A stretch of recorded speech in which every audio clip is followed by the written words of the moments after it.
The invitation to my cousin Victoria's wedding had specified black tie optional, but everyone knew it really meant show us what you're worth. I arrived in a simple navy dress I'd owned for 3 years, carrying a modest gift card to their registry. The venue was a restored plantation estate, the kind that cost 6 figures to rent for a weekend. Natalie, you made it. Victoria air kissed me at the entrance, her eyes already scanning past me for more important guests.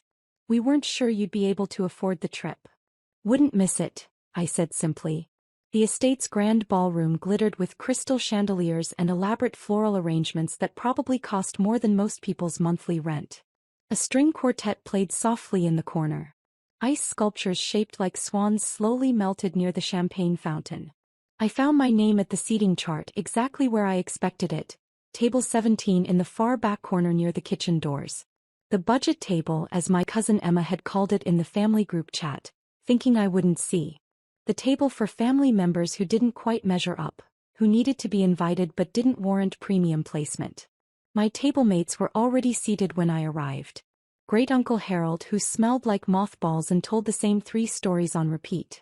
Second cousin Jennifer, going through her 3rd divorce. Aunt Carol's new boyfriend whose name no one could remember. And my younger cousin David, fresh out of college and already apologizing for not having made it yet. Natalie, David said, brightening when he saw me. Thank God, someone normal. I smiled and took my seat. The centerpiece was smaller than those at the front tables, the flowers slightly less fresh. Our champagne was Perso.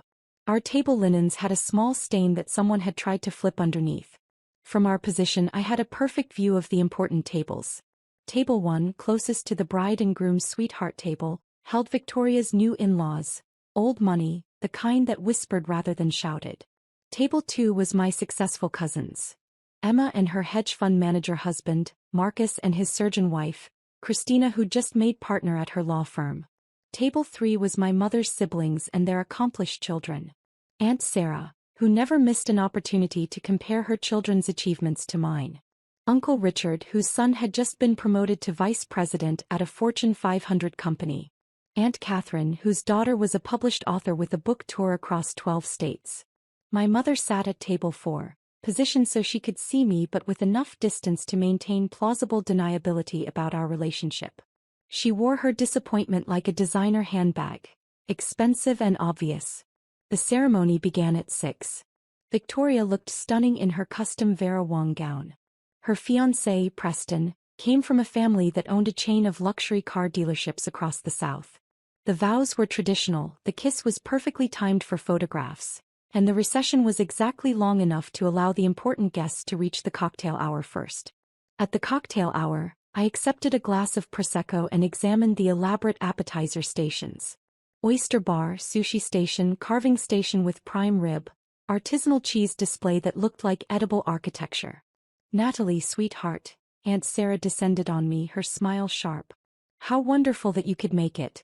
We know how busy you must be with your little consulting work. It's going well, thank you, I said. Still working from home, I assume? Such a modern arrangement. Though I suppose it saves on professional wardrobe costs. Her eyes swept my 3-year-old dress with practiced assessment. Uncle Richard joined us, bourbon in hand. Natalie, haven't seen you since last Christmas. Still doing that independent contractor thing? I am. Brave, he said in a tone that clearly meant foolish. No benefits, no security, no real career track. But I suppose some people prefer flexibility over stability. Cousin Emma approached with her husband Bradley. Oh, Natalie. We were just talking about you. Bradley was asking which family members had real careers versus hobbies. Bradley laughed, the sound like ice clinking in an empty glass. Emma explained you do some kind of freelance work? Consulting, is it? Strategic business consulting, I said quietly. How quaint, Aunt Sarah interjected. My neighbor does something similar. Charges $50 an hour to help small businesses with their social media. Is that the sort of thing you do? Something like that, I replied. My mother appeared, her smile tight. Natalie, darling, why don't you try the shrimp? It's quite good. Though I suppose you're not used to this level of catering. Marcus joined the growing circle, his surgeon wife Priya on his arm. Natalie. Good to see you. Priya and I were just discussing how impressive Victoria's wedding is. Preston's family really knows how to throw an event. This must be quite the experience for you. It's lovely, I said.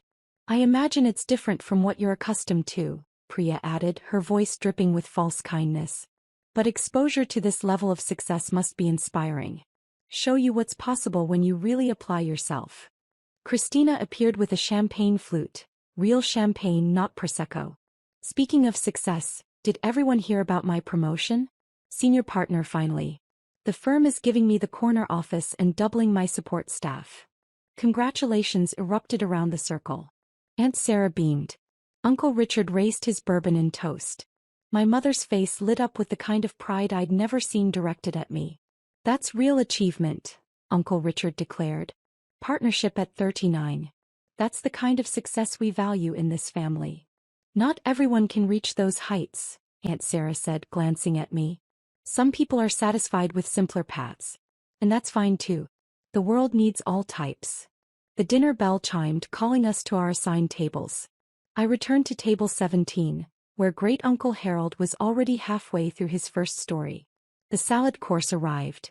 Baby greens with vinaigrette for us, while I could see the front tables receiving arugula with pear, candied walnuts and gorgonzola. From my seat I watched the important tables.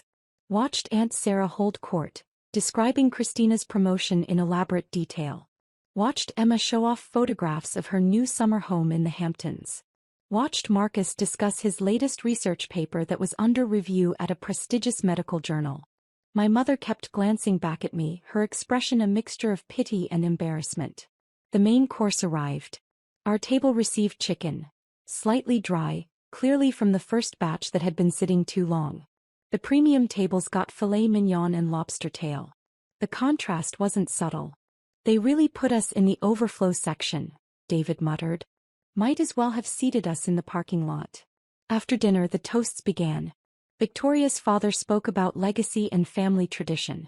Preston's father discussed the importance of building wealth across generations. The best man made jokes about Preston's six-figure salary and his collection of luxury watches. Then came the family tributes. Aunt Sarah stood, microphone in hand, and proceeded to list every achievement of every successful family member, lingering especially long on Christina's partnership and Emma's real estate investments. Our family, she concluded, has always valued excellence, ambition, and real measurable success. We're so proud of all our high achievers. Her eyes swept past table 17 like we were furniture. The dancing started. I stayed seated, watching couples fill the floor. Victoria danced with her father, then Preston, then began circulating through the important guests. She didn't make it to the back tables. Emma appeared at my table, slightly drunk, her smile predatory. Natalie, having fun back here in budget seating? She laughed loudly. I told Victoria we should have had a kids' table too, for the family members who haven't quite grown up career-wise. Emma, David said quietly, that's not. Oh, don't be sensitive, Emma waved him off. Natalie knows I'm teasing. We're all family here. Some of us just happen to work harder and aim higher. She gestured vaguely at my dress. But there's dignity in simplicity, right? Not everyone needs designer labels and career prestige. She walked away, laughing at her own wit. Aunt Catherine approached next, her daughter Lauren in tow. Natalie, dear, Lauren just signed a contract for her second book. A major publisher, six-figure advance, book tour across 3 countries. Congratulations, I said to Lauren.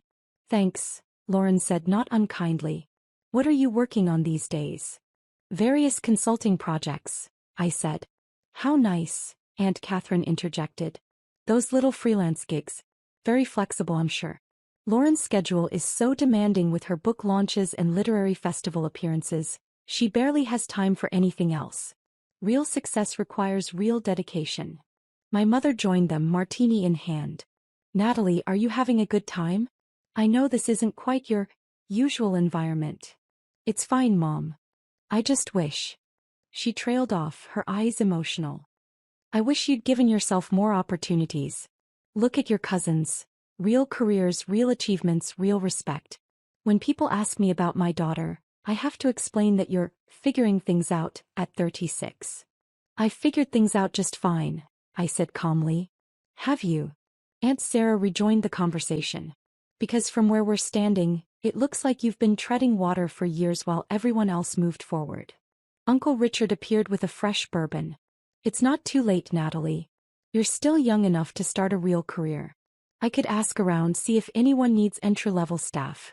You'd have to start at the bottom, obviously, but at least it would be legitimate work. I appreciate the offer, I said, but I'm content with my current path. Content, my mother repeated sadly. That's the problem. You're content with mediocrity while your cousins chase excellence. The speeches continued. More toasts, more tributes to success and achievement and the importance of marrying well and building empires and leaving legacies. Each word felt designed to emphasize the divide between the important tables and Table 17. Victoria's new mother-in-law gave a speech about the importance of surrounding yourself with excellence. You become like the 5 people you spend the most time with, she declared. Choose successful people and you'll become successful. Choose mediocrity and well. She didn't finish the sentence. Didn't need to. At 9 o'clock, Victoria announced a special surprise. Preston and I wanted to do something different for our wedding entertainment, she said, her voice amplified through the sound system. We're going to stream the International Business Leadership Awards live. Preston's father is receiving a Lifetime Achievement Award, and we thought it would be wonderful to share this moment with all of you. Applause rippled through the room. Clearly, most of the important guests already knew about this. A massive projection screen descended from the ceiling. The lights dimmed.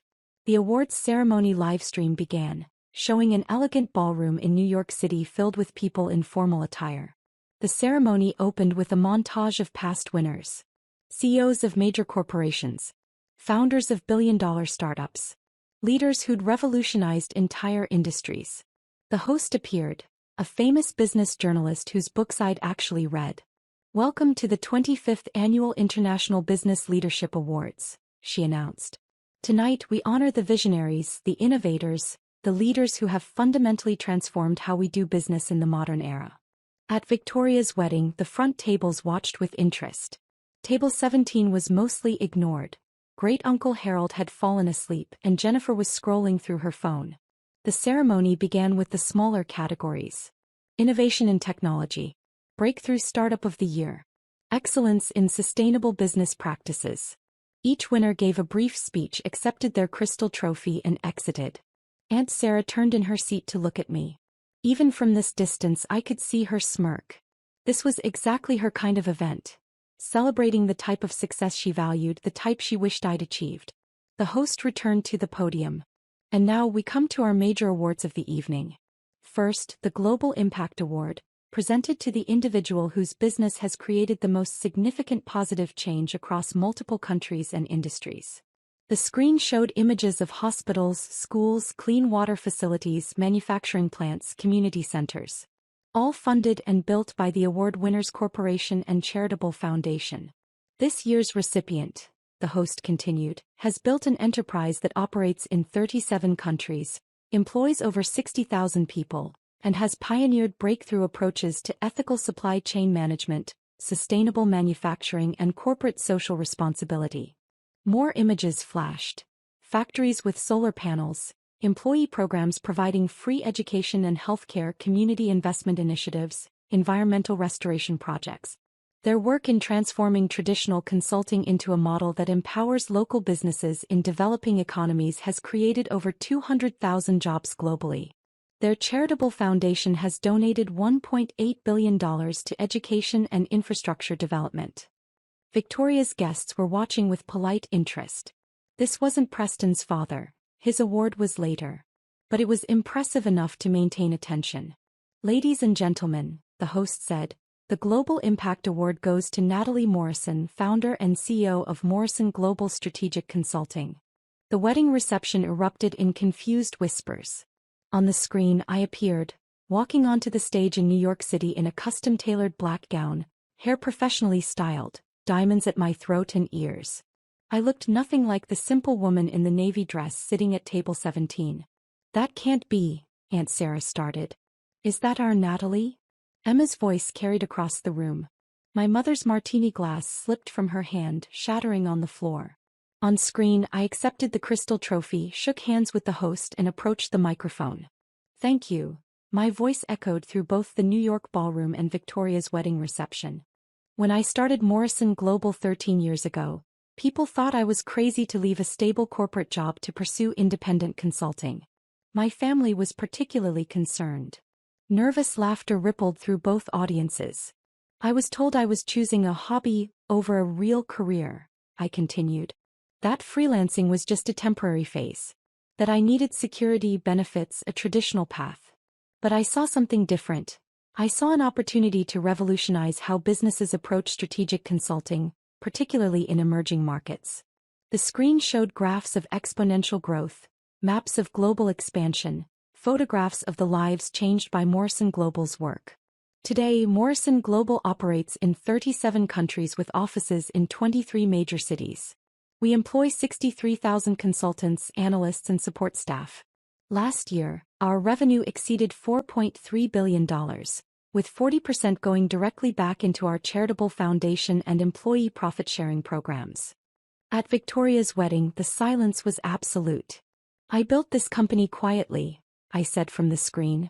I've never sought publicity or recognition. I've maintained a simple personal life, working from a home office, avoiding the trappings of wealth that many associate with business success. Because the success was never about me, it was about proving that business can be a force for genuine good in the world. The host returned to the stage. Ladies and gentlemen, Natalie Morrison has been called the most influential management consultant of her generation. Her client list includes 17 Fortune 500 companies, 12 national governments, and the United Nations Development Program. Her personal net worth is estimated at $3.8 billion, making her one of the youngest self-made female billionaires globally. Emma made a choking sound. The live stream continued with my acceptance speech. I discussed Morrison Global's expansion plans, our commitment to ethical business practices, our goal of creating 1 million jobs globally by 2030. I thanked my team, my mentors, the clients who trusted us. I didn't mention my family. Didn't thank them. Didn't acknowledge their existence. The camera panned across the New York audience. I could see the CEOs I'd consulted for, government ministers I'd advised, fellow entrepreneurs I'd collaborated with. An audience of actual peers, actual colleagues, actual respect. Victoria's wedding reception remained frozen. On screen, I finished my speech to thunderous applause and exited the stage. The awards ceremony continued. Preston's father received his Lifetime Achievement Award for building a successful regional car dealership chain. Respectable, certainly. But after my segment, it felt almost quaint. Local success versus global impact. Millions versus billions. When the live stream ended and the lights came back up, Victoria stood at her microphone, face pale. I didn't know, she stammered. Natalie never said. Every head in the room turned to look at table 17. Great-Uncle Harold had woken up during the commotion. Did I miss something? He asked. The silence broke like a dam bursting. Aunt Sarah stood abruptly, her chair scraping loudly. This is impossible. Natalie, you're a freelance consultant. You work from home. You drive a 10-year-old Honda. I do, I confirmed calmly. I like that car. It's reliable. My mother was crying, actual tears streaming down her face. You let us think. All these years, we thought you were struggling. You assumed I was struggling, I corrected. I never said I was. Emma appeared at my table, her face a mottled red. You own a multi-billion-dollar company? You employ 60,000 people? And you sat here while I mocked you? You seem to be enjoying yourself, I said. Uncle Richard's bourbon sat forgotten as he pulled out his phone, frantically Googling. Morrison Global Strategic Consulting. Oh my God. Oh my God. Real. Natalie, you're on the Forbes billionaire list. Number 743. You're worth $3.8 billion. The estimate is slightly high, I said. It's closer to 3.6 after the latest charitable donations. Christina had gone pale. You work with Fortune 500 companies. Your client list. These are the biggest corporations in the world. They have interesting challenges, I said. I enjoy solving complex problems. Marcus was reading from his phone, his voice shaking. You advised the UN on their sustainable development programs. You consulted for the World Bank. Natalie, you've met with heads of state. 12 heads of state, I clarified. 13 if you count the Secretary General, though technically that's not a state.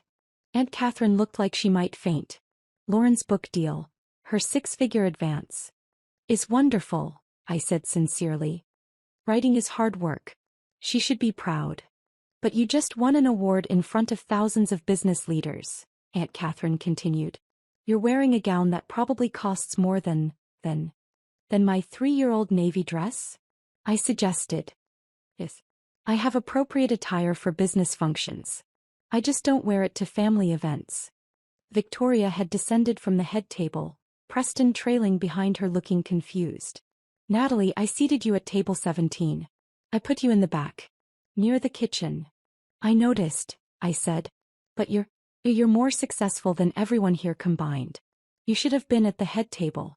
You should have been honored, featured, celebrated. Should I have been? I asked. What changed between 6 hours ago and now? We didn't know. Victoria protested. Exactly, I said. You didn't know. You assumed. You judged. You seated me according to what you perceived as my value, not according to my relationship to you. My mother was at my side now, gripping my arm. Why didn't you tell us? Why did you let us treat you like a failure? Did I let you treat me like a failure? I asked gently. Or did you choose to treat me that way regardless of my actual success?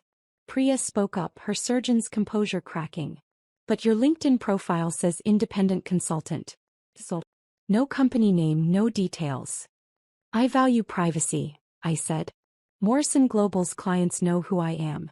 That's sufficient. Emma was still reading from her phone, her voice rising with each sentence. You've written 3 books on strategic business transformation.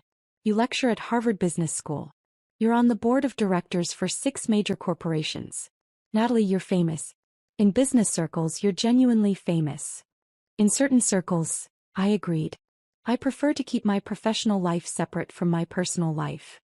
Bradley, Emma's husband, had found a video of me delivering a keynote at a major conference. Thousands in attendance, standing ovation, genuine reverence from an audience of business leaders. You command speaking fees of $250,000 per event, he read. Your consulting rate is $5,000 per hour. Your last book was a New York Times bestseller in the business category. It did well, I acknowledged. Uncle Richard's hand was shaking as he showed me his phone. I offered you an entry-level position. I suggested you start at the bottom of someone's company. I told you it wasn't too late to build a real career. You did, I said. I'm a regional sales manager making $90,000 a year, he continued, his voice breaking. And I offered you career advice. You could buy my company 1,000 times over. I could, I agreed. But I wouldn't. It's not strategically aligned with Morrison Global's core competencies. Aunt Sarah sank into a chair at my table, uninvited.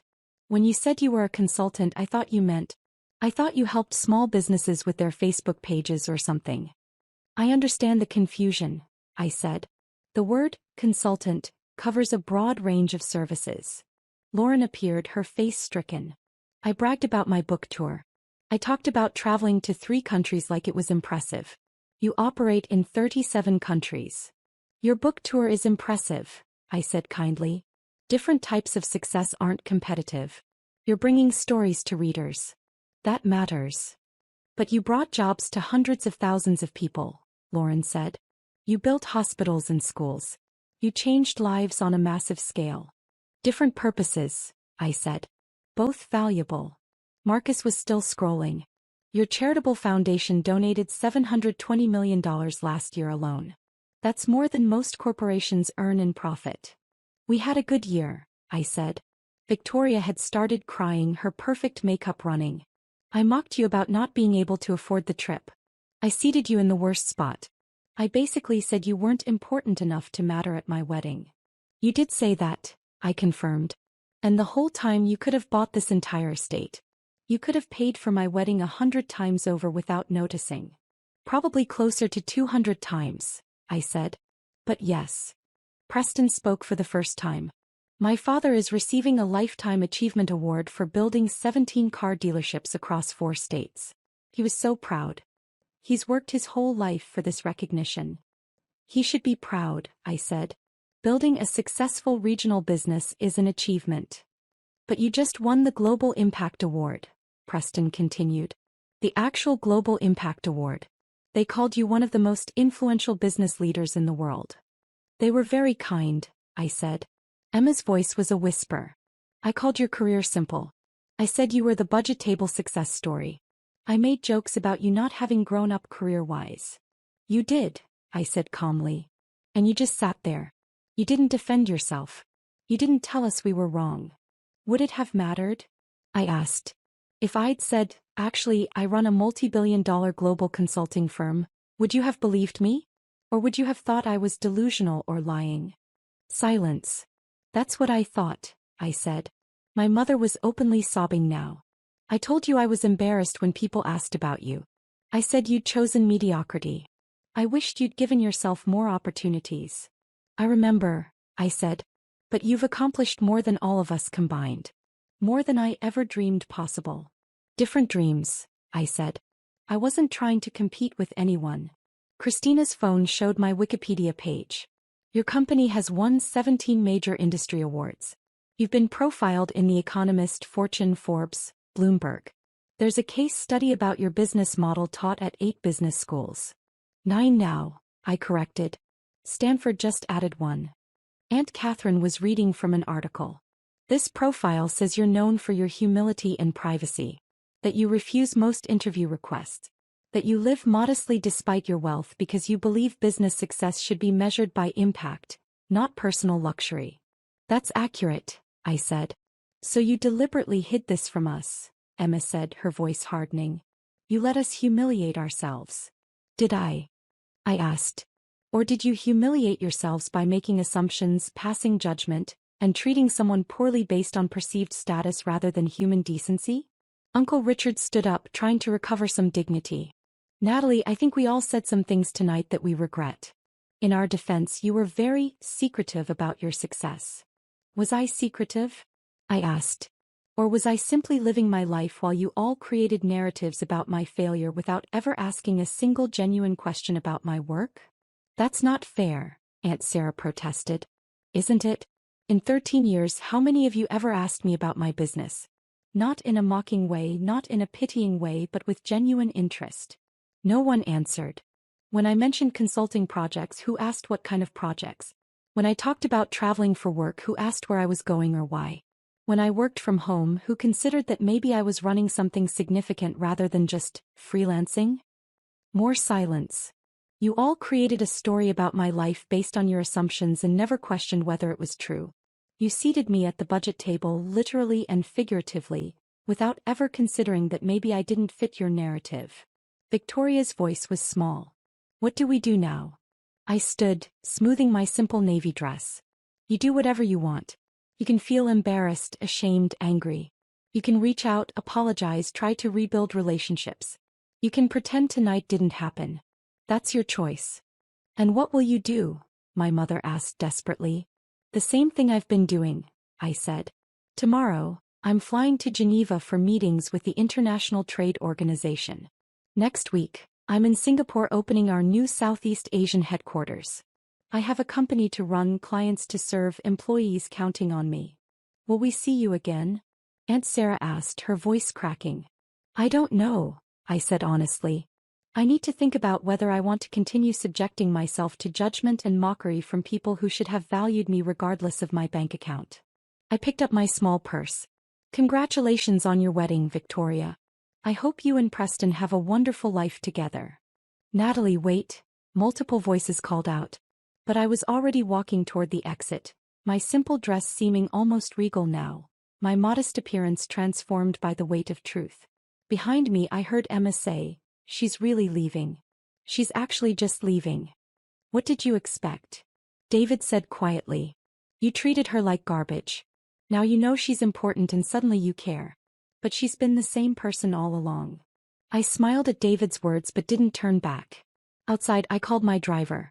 Yes, I had a driver, but he waited discreetly in an unmarked sedan because I valued privacy. Ready to go, Ms. Morrison? He asked. Ready, James, I said. My phone started buzzing before we even left the parking lot. Text messages flooding in. Apologies, explanations, desperate attempts at reconciliation. I silenced them all. Instead, I called my executive assistant. Margaret, the Geneva meetings. Can you move them to Monday? I'd like an extra day to prepare. Of course, Ms. Morrison. I'll notify the delegation. By the way, the awards ceremony went beautifully. You're trending on business Twitter. Wonderful, I said drily. That's exactly the attention I wanted. She laughed. You knew accepting the award publicly would get attention. Was it worth it? I thought about my family's faces. The shock, the shame, the sudden desperate need for my approval. Yes, I said. It was worth it. We drove through the night, away from the plantation estate and its illusion of importance, away from the people who'd valued appearance over substance, away from the family who'd needed external validation to see my worth. My phone buzzed again. My mother. Please call me. I love you. I'm so sorry. I was so wrong about everything.